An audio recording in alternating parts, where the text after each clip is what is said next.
Bonjour à tous. Alors aujourd'hui je vais vous présenter ma dernière réalisation qui date d'environ il y a 15 jours. Ça m'a pris un petit moment pour le fabriquer. Donc il s'agit d'un labyrinthe. Le but est de faire parcourir à une bille tout un parcours le plus rapidement possible. Ça sauvegarde le meilleur temps. On a 3 petits feux pour le départ. On a un bouton pour remettre les high scores à 0. Et voilà, donc je vais vous expliquer tout ça. Tout a été réalisé à l'impression 3D. L'intérieur est à base d'Arduino, donc je vous expliquerai toute l'impression 3D, tous les programmes, tous les schémas électriques. Et après, il ne tiendra qu'à vous de vous en refaire un si vous en avez envie. Voilà. Et à la fin de la vidéo, on se fera une petite partie même. Donc avant de commencer, par contre, je voulais vous dire un petit quelque chose. En fait, lors de ma dernière vidéo, on m'a fait plusieurs remarques, les gens se reconnaîtront. On m'a dit, tu regardes pas assez la caméra, tu regardes à droite, à gauche, et c'est vrai, en fait je reconnais, j'avais mis des papiers à droite, à gauche de l'appareil photo pour pouvoir lire, pour pas me perdre. Donc j'ai décidé d'arrêter ça, parce que c'est vrai que ça fait vraiment affreux. Donc maintenant, je travaille sans papier, sans lire, ce qui fait qu'il peut y avoir des blancs, il y aura des loupés, il y aura peut-être des gros mots même, on ne sait jamais. Donc voilà, je vous explique ça, mais en fait je continuerai quand même à regarder la caméra dans les yeux, comme ça, il n'y aura plus de problème de ce côté-là. Et autre chose, on m'a demandé d'avoir l'air moins constipé, donc je vais essayer, mais ça c'est plus compliqué. Mais bon, on va essayer, on va voir si on y arrive. Donc voilà, cette partie est terminée. Donc maintenant on va attaquer la démonstration. Je vais vous montrer comment tout est fait. On va commencer par démonter la bête. Donc allez, on y va, on est parti.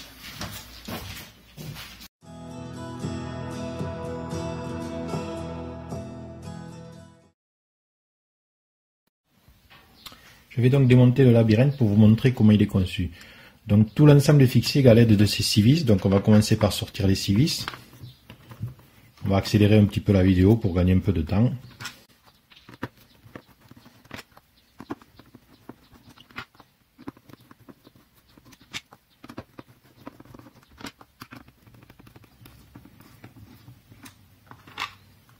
Une fois les 6 vis sortis, on peut sortir le morceau de plexi. Hop. Ensuite, on peut sortir la partie labyrinthe. Hop, je vais récupérer la bille. Voilà.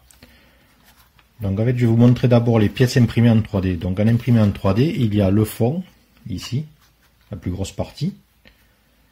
Ensuite, il y a la partie labyrinthe qui est imprimée en 2 couleurs avec toujours la même technique. J'imprime le fond en une couleur, je fais une pause et je change de bobine de filament tout simplement. Après, il y a un petit cache qui est posé dessus pour cacher l'écran LCD. Il est juste coincé dedans. Et après, il y a ces petites pièces là. Donc, il y a le bout de la tige, un petit poussoir là, la pièce qui supporte le petit capteur. Voilà. Pour le départ de la bille, en fait, on utilise cette pièce. La bille est coincée ici contre cette tige et contre cette pièce. Donc le but est de faire descendre la pièce pour le départ. Donc pour ça, j'ai utilisé une tige. Là, cette tige là, à cette forme là, en fait. Hop, hop, hop. Avec le poussoir vert au bout. Donc elle a cette forme. Et cette petite pièce est comme ça, en fait. Il y a un petit trou dedans. Donc cette pièce est ici au départ. Et quand on pousse le bouton, en fait, elle descend dans l'encoche. Donc elle descend. On peut le voir. Je ne sais pas si vous allez bien voir. Quand j'appuie, la pièce descend. Donc en fait, le fait de faire partir la bille comme ça, ça permet obligatoirement d'être obligé d'appuyer pour lancer la bille. Du coup, on appuie sur ce contacteur, ça permet d'éviter les faux départs. Si j'appuie sur ce contacteur avant d'avoir la diode verte allumée, ça me marque faux départ et je suis obligé de recommencer la partie. Donc après, en électronique, qu'est-ce qu'on a? On a un Arduino Nano, ici, que j'ai fixé sur une carte, sur lequel j'ai rajouté quelques composants, des résistances notamment, un potentiomètre. Après, on a un écran LCD en 2x16. 2 diodes pour faire une barrière infrarouge. La barrière infrarouge sert à détecter à l'arrivée, en fait, dès qu'on passe devant les diodes, on stoppe le temps et on compte le temps qu'on a passé. Et 3 diodes, une rouge, une orange, une verte pour le départ. Ensuite, il y a un petit switch là qui détecte l'appui pour le départ de la bille. et un bouton marche arrêt. Donc le câblage est un peu fouillis, je vous l'accorde. En fait c'est un prototype, donc il a fallu que je m'adapte un peu. Si c'était à refaire, je le referais plus proprement. On va refermer tout ça, comme on l'a ouvert. Bon, il y a des choses qui ne sont pas parfaites, par exemple la pile. Pour sortir la pile, il faut sortir tout l'ensemble. Pour le départ, le fait d'avoir utilisé un truc mécanique comme ça, c'est pas le top non plus. Si c'était à refaire, je mettrais en fait, je ferais une petite encoche ici pour le départ de la bille, et je mettrai, il y a une barrière infrarouge là pour l'arrivée, j'en mettrai une deuxième un peu plus loin. Comme ça, au départ, le fait d'incliner le truc, juste on passerait devant la première barrière, puis la deuxième barrière, ça annoncerait le départ, et après l'arrivée serait contrôlée, et ça éviterait toutes les pièces mécaniques comme ça. Bon, maintenant on va tout refermer. Hop.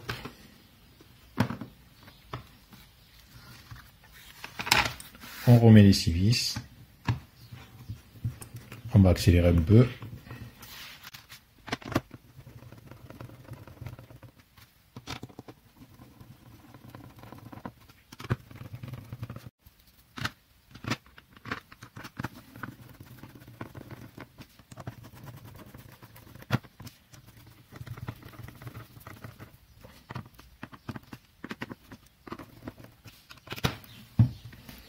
Voilà, la bête est refermée. On va vérifier que tout marche bien.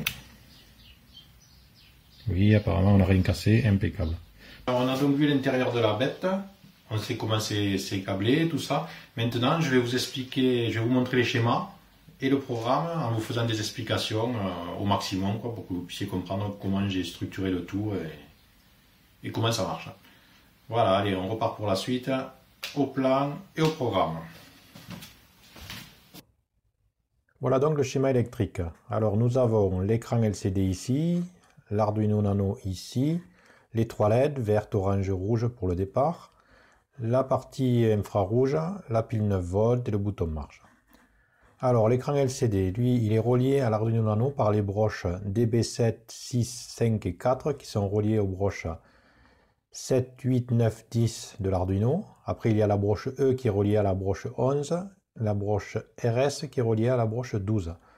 Toutes les autres broches sont reliées à la masse, sauf la V0 qui est reliée au potentiomètre. Ça sert pour le rétroéclairage de l'écran LCD. Et là nous avons LED plus et LED moins, donc, qui sont reliés par l'intermédiaire d'une diode au plus pour protéger le circuit de rétroéclairage. Ensuite, nous avons donc les 3 LED vert, orange, rouge avec des résistances de 220 ohms pour les protéger. Elles sont branchées sur les sorties D6, D5 et D4. Ensuite, nous avons l'interrupteur d'entrée de départ de la balle S1 qui est relié sur l'entrée D3 par l'intermédiaire d'une résistance de pull-down. En fait, la résistance, elle met l'entrée tout le temps à la masse. Et quand on appuie sur le bouton, on la passe à 5 volts. Ce qui permet d'éviter d'avoir une entrée avec une tension inconnue dessus. Soit on a du 0, soit on a du 5. Ensuite, on a la partie infrarouge qui est fort intéressante là. Donc avec l'émetteur qui est protégé par une résistance de 220 ohms comme les LED classiques. Et on a une résistance de 330 ohms ici. Donc ensuite, on prend entre le récepteur et la résistance le signal qui va en entrée analogique 0. Et qui nous fournit un signal entre 0 et 1000. En fait, quand il n'y a rien entre les deux diodes, on a 1000, et quand on a quelque chose, on a 0. En fait, dans le programme, moi, j'ai dit que si on avait moins de 800, ça voulait dire que la balle était en train de passer. Si jamais vous n'avez pas de diode infrarouge, vous pouvez faire avec une diode normale et une photorésistance. Ça fera la même chose, mis à part que vous serez moins précis parce que ça va prendre en compte la lumière ambiante. Après, nous avons ici une pile 9 volts qui, par l'intermédiaire du bouton marche, va alimenter l'entrée V-in. C'est l'entrée qui est protégée, qui a un régulateur 5 volts, donc qui permet de réguler et d'avoir le 5 volts pour l'Arduino. Voilà, je pense que c'est tout pour le schéma électrique. Donc on va maintenant passer à la programmation.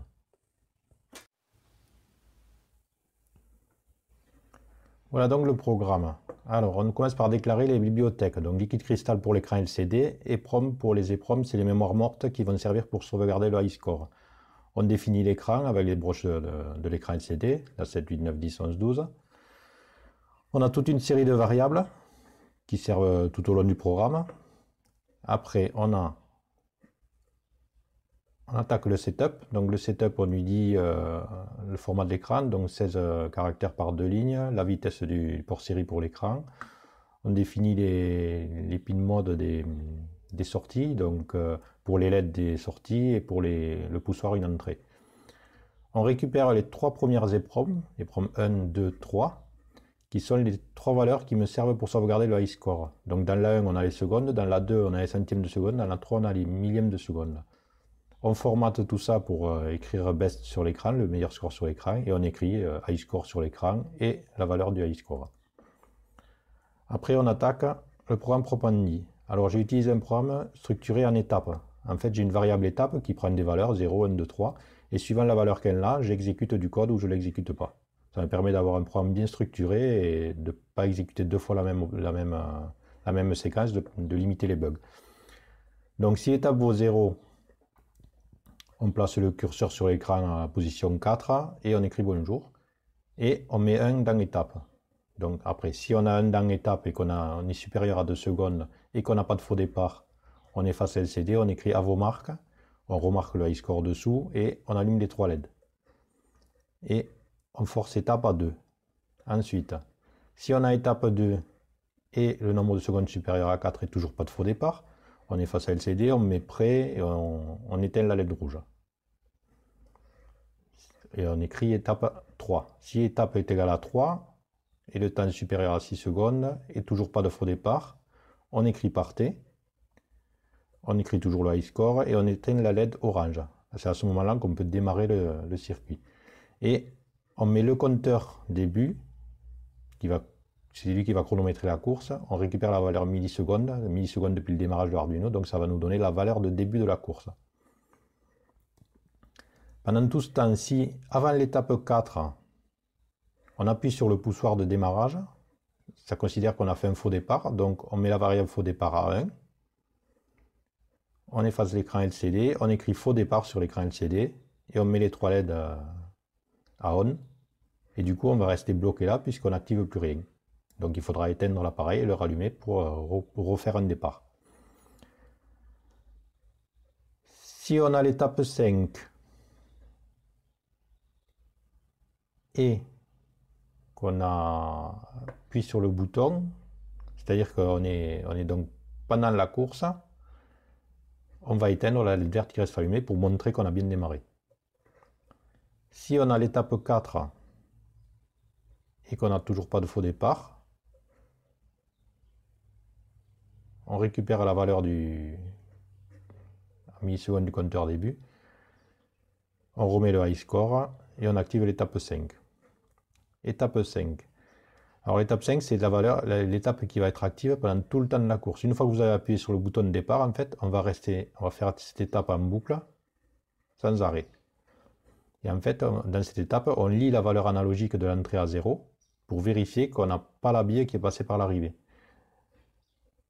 Donc on écrit en même temps le compteur de temps en permanence. Et si la valeur de l'état analogique de l'entrée est inférieure ou égale à 820, du coup, on a le compteur fin qui est égal au temps depuis le démarrage du milliseconde. Donc si on fait la différence entre compteur début et compteur fin, on va avoir le temps de la course tout simplement. Et on active l'étape 6. Alors étape 6 ensuite, on est arrivé. Donc on calcule la différence entre le compteur fin et le compteur début pour l'afficher dans l'écran LCD. Et on calcule le résultat, c'est la différence entre compteur fin et compteur début, mais en millisecondes, pour pouvoir réécrire dans les EPROM plus tard.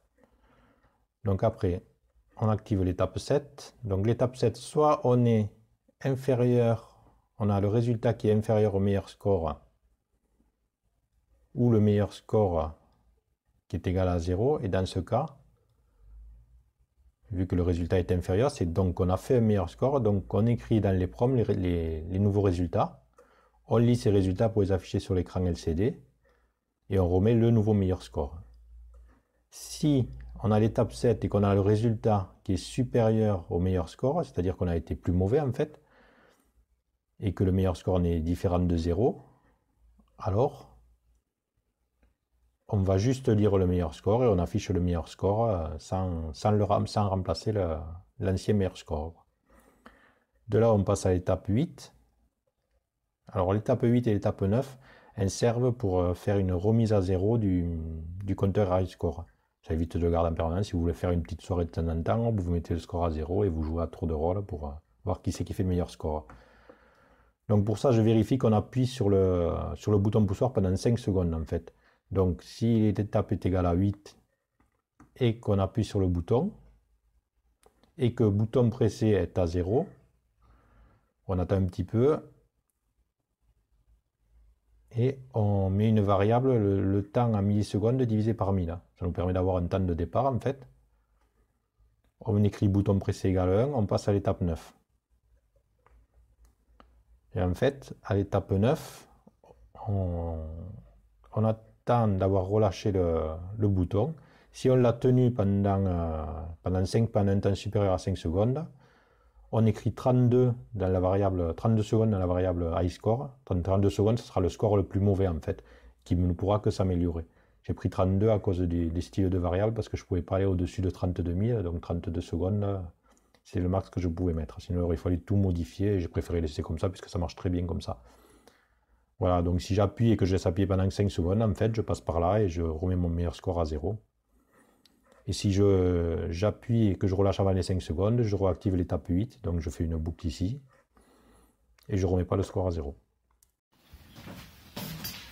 Voilà, j'ai terminé les explications, donc maintenant vous avez toute la partie impression 3D, vous avez les plans électroniques, vous avez les programmes.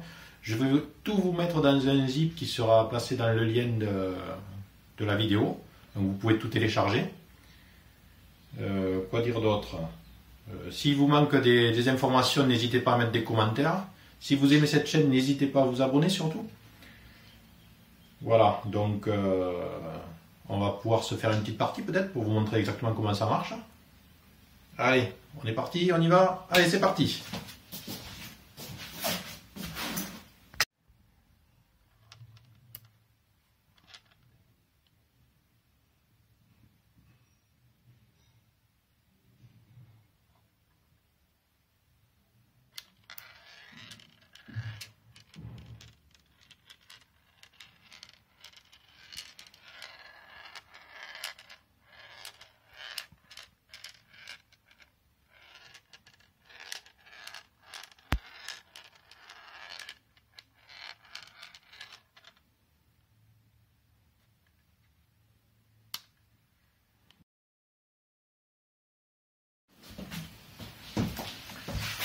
Voilà, cette vidéo est à présent terminée, donc j'espère qu'elle vous a plu, j'espère que je me suis amélioré aussi, on verra bien, on verra les commentaires. Donc je vous dis à bientôt pour une prochaine vidéo, et surtout n'hésitez pas à mettre un petit j'aime ou à vous abonner à la chaîne si ça vous plaît, que je puisse continuer à faire d'autres vidéos pour vous présenter toutes les réalisations que je peux faire. Voilà, je vous remercie, je vous dis à bientôt pour une prochaine vidéo, bye bye.